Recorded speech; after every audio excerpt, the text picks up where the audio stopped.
여러분 요즘 기도하십니까? 다 가져서 기도하실 필요가 없으신가요? 혹시라도 그러면 감사라도 하셔야 되는데 다음 주일은 추수감사 주일입니다. 영어로 감사하다, 이 thank라고 하는 말이 생각하다, think에서 파생이 된 말입니다. 그래서 감사는요 저절로 나오는 게 아니고요 생각을 하는 사람에게서 나옵니다.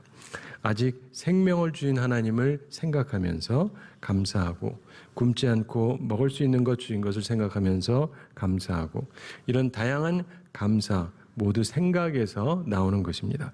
오늘부터 일주일 동안 여러분 감사하실 것을 생각하면서 꼭 사시기 바랍니다. 감사 예물을 가지고 오는 것도 중요하지만 더 중요한 것은 감사하는 마음이 중요하기 때문에 그렇습니다. 오늘은 그런 의미에서 매우 중요한 말씀을 나누려고 하는데 이스라엘의 흥망성쇠 그리고 우리나라의 흥망성쇠 이 모든 것들이 하나님의 손에 달려 있습니다. 믿으십니까? 네. 그런데 오늘 본문 에스라 1장 내용은 그 전에 모든 구약의 내용하고 아주 특이하게 다른 내용이 담겨져 있습니다. 본문 1절 함께 읽어보겠습니다. 바사왕 고레스 원년에 여호와께서 예레미야의 입을 통하여 하신 말씀을 이루게 하시려고 바사왕 고레스의 마음을 감동시키심에 그가 온 나라에 공포도 하고 조소도 내려 이르되 아멘. 자, 이스라엘을 멸망시키고 성전을 파괴했던 바벨론이 망했습니다. 그리고 메대왕 다리오가 다스렸습니다. 이때 유명한 다니엘이 하나님께 기도하다가 사자굴에 갇혔던 것 잘 기억하시죠? 그리고 살아났던 기적이 있었습니다. 그리고 드디어 바사왕 고레스 시대가 열렸습니다. 여전히 다니엘이 살고 있었던 때인데 2절 함께 읽어보겠습니다. 바사왕 고레스는 말하노니 하늘의 하나님 여호와께서 세상 모든 나라를 내게 주셨고 나에게 명령하사 유다 예루살렘에 성전을 건축하라 하셨나니 아멘. 기적 같은 말씀입니다. 여호와 하나님께서 고레스 왕에게 명령하셔서 유다 예루살렘에 성전을 건축하라 이렇게 하셨다는 거예요. 그러면서 3절 함께 읽어보겠습니다. 이스라엘의 하나님은 참 신이시라 너희 중에 그의 백성 된 자는 다 유다 예루살렘으로 올라가서 이스라엘의 하나님 여호와의 성전을 건축하라. 그는 예루살렘에 계신 하나님이시라. 아멘. 놀라운 명령을 하고 있는 것이죠. 유다 예루살렘으로 올라가서 이스라엘의 하나님 여호와의 성전을 건축해라 이렇게 명합니다. 말 그대로 이스라엘의 회복이 실현이 되는 것입니다. 이 사건이 성전 건축으로 시작이 됩니다. 무너졌고 사라졌던 성전. 근데 이제 새롭게 성전을 다시 건축하게 됩니다. 놀랍고 감사한 일입니다. 하나님께서는 우리 환경을 사용하셔서 하나님의 뜻을 이루어 가십니다. 본문 에스라가 언급한 바사왕 고레스 이전에는 주로 외국인 왕들은 하나님의 채찍으로 사용이 됐어요. 그래서 이스라엘을 징계하기 위해서 사용됐습니다. 하나님의 백성들을 때리라고 만드신 경우가 많았어요. 그런데 이제는 유용하고 선한 도구로 사용을 하십니다. 그런 면에서 참으로 새로운 일이었습니다. 오늘 우리는 이전 다른 왕들과 오늘 본문의 고레스 왕을 비교하면서 하나님께서 어떻게 마음을 감동시키는지를 살펴보면서 큰 교훈을 얻게 되기를 바랍니다. 자, 하나님께서 모든 사람을 적당하게 사용하세요. 악한 도구도 있고 선한 도구도 있습니다. 오늘 이 둘을 비교하면서 우리는 선한 도구가 되기를 바랍니다. 자, 우선 악한 도구로 사용됐던 대표적인 애굽 바로왕 그리고 바벨론 이 나라 좀 생각해 보시고 오늘 본문의 바사왕 고레스를 살펴보면서 우리가 선한 도구에 대해서 살펴보도록 하겠습니다. 우선 악한 도구의 첫 특징이 있는데 마음을 강팍하게 하는 것입니다. 애굽 왕 바로가 그랬죠. 그는 하나님의 백성을 자유롭게 놔달라. 하나님의 사자 모세의 얘기를 듣지 않습니다. 마음을 강팍하게 하고 대항을 합니다. 바벨론 왕도 그랬죠. 나쁜 마음으로 이스라엘을 침략하고 멸망시켰습니다. 아주 잔인하게. 사랑하는 성도 여러분, 나의 마음은 요즘 어떤가 한번 생각해 보세요. 파괴와 괴롭히는 일에 관심이 많은가? 악한 도구가 되지 마시기 바랍니다. 악한 도구의 둘째 특징은 하나님의 일을 방해하거나 도가 지나치게 괴롭히는 것을 합니다. 자, 애굽 왕 바로 같은 경우 이스라엘이 출애굽하는데 계속적으로 방해하죠. 보낸다고 했다가 또 여러 번 번복도 하고 그러다가 결국은 출애굽을 하게 하는데 출애굽을 한 이스라엘 추격해 옵니다. 도가 지나치게 방해를 하는 것이었죠. 바벨론도 마찬가지였습니다. 하나님께서 바벨론을 통해서 이스라엘을 징계하게 하셨어요. 이스라엘이 잘못했으니까. 그래서 진노의 채찍으로 활용을 하셨습니다. 근데 적정선에서 끝쳐야 되는데 도가 지나쳤어요. 우리 입장에서 일본이 그런 거죠. 일본이 나중에 가면서 도가 지나치게 못된 짓을 많이 했잖아요. 사랑하는 성도 여러분, 혹시 주님의 일을 방해하고 있지는 않은가? 그리고 괴롭히는데 도가 지나치지 않은가? 이걸 잘 생각해 보시고 악한 도구는 되지 마시기 바랍니다. 악한 도구의 셋째 특징은 분노와 저주입니다. 애굽 왕 바로는 이스라엘을 결국 내보냅니다. 그런데 내보내고는 막 화가 나는 거예요. 분노합니다. 자기 뜻이 꺾인 게 너무 화가 나는 거예요. 못 견디겠어요. 그래서 추격을 합니다. 하나님의 뜻을 꺾기 위해서 자기 최강 군대를 이끌고 나섭니다. 그래서 어떻게 됩니까? 바로의 군대가 갈라진 홍해에 들어가죠. 그러다가 물에 휩쓸려서 전멸당했습니다. 저주를 말합니다. 바벨론도 마찬가지입니다. 하나님께서 힘 주셨어요. 근데 이들이 도가 지나치게 주의 백성을 괴롭혔어요. 제 생각에는 한국교회가 분명히 범죄했어요. 그래서 주께서 지난 정부를 통해서 한국교회를 치게 하셨다라고 저는 봅니다. 단지 지난 정권이 필요한 선을 넘어서 도가 지나치게 주의 교회를 핍박했어요. 수많은 교회가 문을 닫았어요. 목사님들 힘든 분들이 한둘이 아닙니다. 그러다가 오래 갈 줄 알았던 정권을 그냥 뺏겼죠. 사랑하는 성도 여러분, 지나치게 분노하지 마세요. 주의 종과 주의 백성들 너무 지나치게 괴롭히지 마시기 바랍니다. 그러면 강건해 보이는 권력도 생각보다 오래 가지를 못해요. 저주받는 인생 살지 마시기 바랍니다. 그리고 주의 백성들은 기억하시기 바랍니다. 도가 지나치게 우리가 괴롭힘 당하면 때가 됨 주님께서 나서세요. 그러니까 인내하면서 믿음으로 승리하시기 바랍니다. 언제든지 어느 때든지. 자, 그런데 이렇게 악한 도구도요, 하나님께서 사용하세요. 때에 적당하게. 악한 도구를 사용하시는 하나님의 이유 중에 재미있는 예가 하나 있습니다. 몇 년 전에 미국 플로리다에 제리라고 하는 사람이 살았는데 친구 두 사람하고 함께 고무 보트를 타고 한 5일 동안 대서양을 표류했던 일이 있습니다. 근데 1월 달이었는데 좀 추운데 닷새 동안 바다를 표류하니까 전부 기진맥진해가지고 전부 다 잠자는 상태가 됐답니다. 근데 갑자기 엎친 데 덮친 격으로 뭐가 나타났어요. 상어가 나타났습니다. 그리고는 이들이 누워있는 고무보트를 와서 톡톡 박는 거예요. 어이, 겁나잖아요. 근데 이들이 갖고 있는 무기라는 게 별게 없어요. 칼 하나, 주머니 칼, 크지도 않은 주머니 칼 하나밖에 없습니다. 그래가지고 어떻게 합니까? 그래도 뭔가 해야 될 것 같은데 주머니 칼 한 개 가지고 상어하고 싸워서 이길 수는 없죠. 그게 상식이잖아요. 그렇다고 그냥 앉아서 죽을 수는 없으니까 힘을 다해서 그 한 개의 주머니 칼 가지고 계속 상어하고 싸웠습니다. 서로 돌아가면서. 근데 마침 그 지역을 지나던 화물선 한 척이 그들을 보고 와서 구출을 해주셨어요.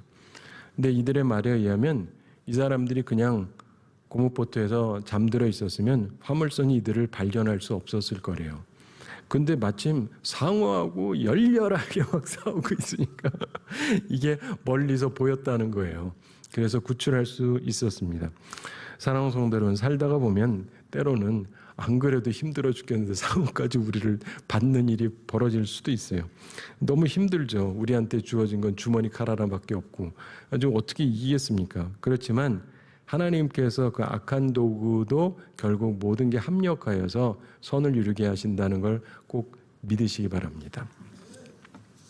자, 이제 우리가 보게 되는 것은 하나님께서 좋은 도구를 또 사용하시거든요. 좋은 도구. 오늘 본문에 좋은 도가 나오죠. 바로 바사왕 고레스가 그렇습니다. 우리가 그런 사람이 되기를 소원합니다. 또한 하나님께서 우리가 사는 이때 이런 왕을 주시게 되기를 소망합니다. 자, 좋은 도구의 첫 특징이 있습니다. 하나님의 좋은 계획을 위해 감동이 된다는 거예요. 이 본문에 세 가지 차원에서 나오는데, 첫째로 바사왕 고레스가 그렇고, 둘째로 택함받은 백성들이 그렇고, 셋째로 주변 사람들이 그렇습니다. 1절에 바사왕 고레스 이야기가 나오는데 1절 함께 읽어보겠습니다. 바사왕 고레스 원년에 여호와께서 예레미야의 입을 통하여 하신 말씀을 이루게 하시려고 바사왕 고레스의 마음을 감동시키심에 그가 온 나라에 공포도 하고 조소도 내려 이르되. 아멘. 여기서 여호와께서 예레미야의 입을 통하여 하신 말씀, 이것은 복음이죠. 좋은 소식입니다. 예레미야 25장 11절에 이 온 땅이 황폐하여 놀램이 될 것이며 이 나라들은 70년 동안 바벨론 왕을 섬기리라, 이런 말씀이 나오죠. 그리고 나서 메대 왕국이 섭니다.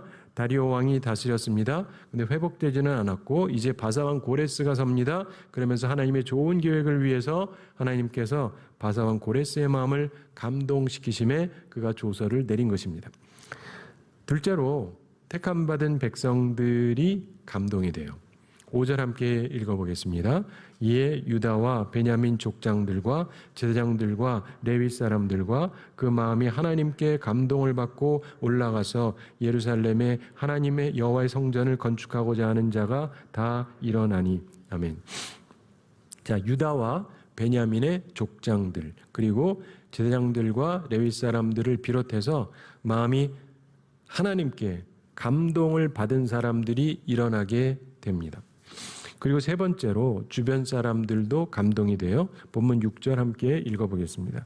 그 사면 사람들이 은그릇과 금과 물품들과 짐승과 보물로 돕고 그 외에도 예물을 기쁘게 드렸더라. 아멘. 놀라운 일이 벌어졌습니다. 주변 사람들이 은금 보물을 막 줘요. 놀라운 일이 벌어진 것이죠. 자, 좋은 도구는 하나님의 좋은 계획을 위해서 감동이 돼요. 왕이든 성도든 세상 사람이든 좋은 도구는 하나님의 좋은 계획을 위해서 감동이 됩니다. 우리 삶에 이런 놀라운 은총이 함께 하시게 되기를 간절히 소망합니다. 그런데 특이한 것은요, 이런 일은 전에 한 번도 없었던 일이에요. 이스라엘 백성들에게는 제2의 출애굽 사건과 비슷한데, 근데 본래 출애굽하고는 완전히 다르죠. 왜요? 탈출이 아니에요. 기쁨으로 보냄을 받습니다. 이건 완전히 새로운 일이에요. 새로운 역사. 하나님께서 우리를 위해서 이런 감동을 주시기를 소망합니다. 그래서 새로운 기쁨의 일을 행하시는 하나님을 체험하며 살게 되기를 바랍니다. 좋은 도구의 셋째 특징은 둘째 특징은 협력입니다. 협력. 좋은 일에 협력을 합니다. 하나님의 선하시고 좋은 일을 이루기 위해서 협력을 합니다. 근데 협력은 여러 가지 형태로 나타날 수 있거든요. 왕, 성도, 주변 사람 서로 다른 형태로 협력을 합니다.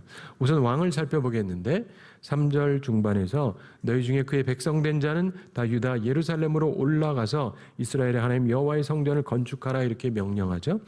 이것은 성도에게 자유를 주는 것입니다. 요즘 정부에서 교회 건축 마음대로 하라, 이렇게 한다고 생각을 해보세요. 대단한 일이죠. 여러분, 중국이 미국 다음으로 세계 제2강 강력한 나라가 됐는데 배경이 뭔지 아세요? 제가 쭉 살펴보면은 중국이 공산당이긴 한데 한때 교회를 엄청 지어줬어요. 대부분 잘 모르세요. 중국을 가서 보면은요, 대형 교회가 막 있어요. 조선족 교회도요, 엄청나게 지었어요. 누가? 공산당이. 저 공산당 선전하는 거 아니에요. 근데 그렇게 막 지어주면서 중국이 경제가 막 일어나면서 미국이랑 맞먹을 정도의 이강이 된 거예요. 근데 요즘은 안 그래요. 교회를 탄압하고 있어요. 그러면서 중국도 경제가 안 좋은 거 아시죠? 참조하세요. 근데 4절을 함께 보겠습니다. 그 남아있는 백성이 어느 곳에 머물러 살든지 그 사람들이 마땅히 은과 금과 그 밖의 물건과 짐승으로 도와주고 그 외에도 예루살렘에 세울 하나님의 성전을 위하여 예물을 기쁘게 드릴지니라 하였더라. 자, 왕의 선언과 명령 굉장히 중요합니다.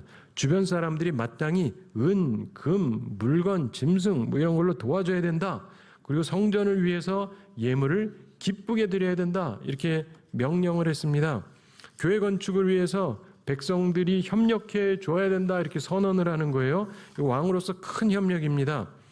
그리고 나중에 예루살렘에서 가져왔던 금그릇, 은그릇 5,400개를 드렸다. 이렇게 나중에 1장 후반에 나옵니다.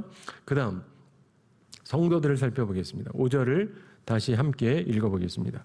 이에 유다와 베냐민 족장들과 제사장들과 레위 사람들과 그 마음이 하나님께 감동을 받고 올라가서 예루살렘에 여호와의 성전을 건축하고자 하는 자가 다 일어나니. 아멘. 택한 백성들이 일어나는 거예요. 건축을 위해서 가기로 작정을 합니다. 이건 큰 협력인 것입니다. 마지막으로 주변 사람들을 살펴보겠습니다. 6절 함께 읽어보겠습니다. 그 사면 사람들이 은그릇과 금과 물품들과 짐승과 보물로 돕고 그 외에도 예물을 기쁘게 드렸더라. 아멘. 주변 사람들이 막 제물을 드리면서 협력을 합니다. 은, 금, 보물, 예물 막 드리는 거예요. 참으로 선한 도구는 이렇게 좋은 일에 감동이 되고 더 나아가서 협력을 합니다. 우리 모두 선한 일에 감동이 되고 더 나아가 협력을 하는 사람들이 다 되기를 바랍니다. 그리고 우리 주변에서도 크게 협력을 받는, 은총받는 삶을 살아가는 우리 모두가 되기를 바랍니다. 좋은 도구의 셋째 특징이 있습니다. 좋은 일의 성취를 보게 된다는 것입니다.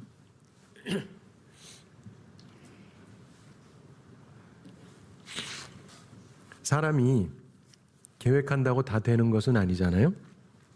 그런데 선한 도구, 좋은 도구의 특징은 내가 감동받아서 협력한 일의 성취를 보게 돼요. 되는 걸 봅니다. 중간에 어려움이 발생을 했었어요. 그러나 결국 극복하게 됩니다. 그리고 성전을 건축하게 됩니다. 하나님의 일에 감동받아서 일해 보신 분들은 이걸 알아요. 성취를 보게 돼요. 에스라 1장 본문으로 선택했는데 6장 15절 한번 찾아서 보시기 바랍니다. 6장 15절 찾으셨으면 함께 읽어보겠습니다. 15절 다리오 왕 제6년 아달월 3일에 성전 일을 끝내니라. 아멘. 성전 건축이 끝났어요. 그 다음 절 16절도 함께 읽어보겠습니다. 이스라엘 자손과 제사장들과 레위 사람들과 기타 사로잡혔던 자의 자손이 즐거이 하나님의 성전 봉헌식을 행하니. 아멘. 성전 봉헌식을 행합니다. 봉헌하는 이유가 간단하죠. 드리는 거예요. 성전은 목사 것도 아니고 장로 것도 아니고 교인들 것도 아닙니다. 하나님의 것이잖아요. 그러니까 지어서 하나님께 드리는 거예요. 봉헌. 그러면서 어떤 마음으로 드리느냐? 즐거이 기쁨이 있었다는 거예요. 성취의 기쁨. 사랑하는 성도 여러분, 좋은 도구를 통해서 하나님께서 좋은 일을 성취하게 하십니다. 그리고 주의 택한 백성, 최선을 다한 주의 백성들이 그 후손들과 함께 그 성취를 보게 하세요. 그리고 그거를 누리게 하시는 것입니다. 이걸 믿으시기 바랍니다. 이게 역사입니다. 하나님께서 다스리시는 것입니다. 그분을 온전한 마음으로 섬기는 우리들이 되기를 바랍니다. 하나님께서 세우시는 좋은 계획에 감동되는 사람이 되어야 합니다. 그리고 협력하는 사람이 되어야 합니다. 그래서 하나님의 좋은 계획을 성취하고 그 성취를 보면서 우리 후손들과 더불어서 즐거워하는 우리 모두가 되기를 바랍니다. 한 가지 이야기 말씀드리면서 오늘 말씀을 마치겠습니다. 오래전에 미국에서 50대 어느 목사님이 책 한 권을 집필했습니다. 책을 출판하려고 완성된 원고를 몇 출판사에 보냈는데 근데 어느 곳에서도 출판을 수락해 주지를 않습니다. 실망하지 않고 긍정적인 마음으로 계속 여러 곳에 원고를 보냈는데 소용이 없어요. 정말 애써서 원고를 완성했는데 출판사마다 이 책이 가치 없다라고 생각을 해서 받아주지를 않습니다. 목사님이 크게 실망을 했습니다. 그래서 원고 뭉치를 최종적으로 그냥 쓰레기통에다가 그냥 쑤셔 박아버렸어요. 너무 화가 나서. 그러면서 사모님이 왜 그러냐 그러니까 화를 내면서 그랬습니다. 여보, 노력 내가 할 만큼 해봤잖소. 그렇지만 더 이상 어떻게 할 수가 없지 않소. 괜한 시간만 내가 많이 낭비했는데 당신 이 원고 절대로 쓰레기통에서 다시 꺼내지 마시오. 이젠 책이고 뭐고 다 끝장이요. 목사님은 이제 끝난 건데 사모님 마음속에 분명한 감동이 있었다 그럽니다. 하나님께서 주는 감동이 있었어요. 최소한 한 출판사만이라도 더 시도해야 된다 이런 감동이 있었답니다. 감동이 오면 어떻게 해야 돼요? 따라야죠. 그런데 자기 남편이 그토록 애쓴 원고인데 그냥 쓰레기로 버릴 수 없다 이런 강한 생각이 들기는 합니다. 그런데 하여간 갔는데 사모님이 어느 출판사를 찾아갔습니다. 근데 사람들이 놀랐는데 왜냐? 이 사모님이 들어오는데요. 쓰레기통을 들고 오는 거예요. 출판사로 오는데. 남편이 엄명했잖아요. 그래서 꺼내지 말라고. 그러니까 남편의 말을 거역하지 않기 위해서 그냥 쓰레기통을 통째로 들고 가버린 거예요. 그리고는 이거 좀 죄송한데 좀 꺼내봐 달라고. 네, 그랬습니다. 그리고는 어떻게 됐을까요? 결국 출판이 됐어요. 그리고는 보통 밀리언셀러가 막 100만 권 팔리는 건데 그게 쉽지가 않은 거죠. 근데 100만 권을 넘겼어요. 100만 권의 10배가 넘는 1000만 권도 넘겼어요. 그리고는 3000만 권 이상이 팔렸습니다. 전 세계적인 작품이 됐죠. 적극적인 사고방식, The Power of Positive Thinking이라는 책인데 그 목사님이 수많은 사람의 존경을 받는 노만 빈센트 필 목사님이었습니다. 저도 책을 갖고 있는데 여러분 당사자도 포기했어요. 근데 그 옆에 있던 딱 한 사람, 감동받은 한 사람, 그 사람이 감동에 따라 협력했죠. 그러면서 놀라운 기쁨과 감사로 결론짓게 되었습니다. 우리도 사람이 많은 게 문제가 아니라 한 명이라도 감동되는 게 중요한 거예요. 다음 주일은 감사주일입니다. 감사는 기쁨이 있는 자에게서 나오는 건데 그 기쁨은 하나님을 따라 사는 자에게 주어지는 하늘의 것입니다. 혹시 여러분 마음에 기쁨이 없으신 분은 오늘 이 시간 기쁨의 주인공 되시는 예수 그리스도를 마음에 꼭 영접하시고 그분만을 의지하면서 살아가시기 바랍니다. 그리고 이제부터라도 하나님의 선한 계획에 좀 감동이 되시기 바랍니다. 그래서 협력자가 되세요. 그래서 놀라운 일을 성취하고 기쁨으로 감사가 넘치는 삶을 살아가는 우리 모두가 되기를 우리 주님의 이름으로 축원합니다.